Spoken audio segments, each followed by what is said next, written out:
Hi everybody, Charlie here with the Recon shop, and behind me I have a 2022 Kia Telluride.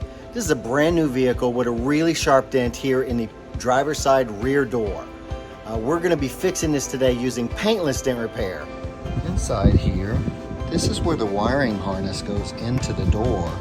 I think we're going to be able to use our tools to go right in through here and repair that damage. We shouldn't have to remove any interior trim panels to remove this damage using the paintless dent repair method.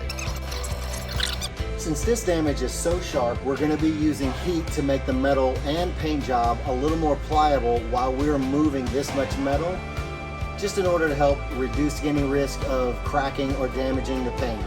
Paintless dent repair's entire goal is to keep the vehicle completely original, and I think we're going to be able to accomplish that today.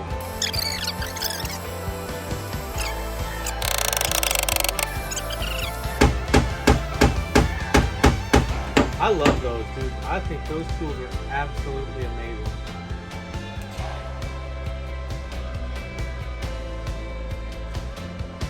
Okay, so the damage on this 2022 Telluride came out fantastic using paintless dent repair. We're able to keep this vehicle completely original and have them back on the road in almost no time at all. So if you have damage like this and would like to find out if it's a candidate for paintless dent repair, get in touch with the Recon shop at www.thereconshop.com or give us a call at 512-290-HAIL. That's 512-290-4245. I'm Charlie with the Recon shop. Thanks for watching.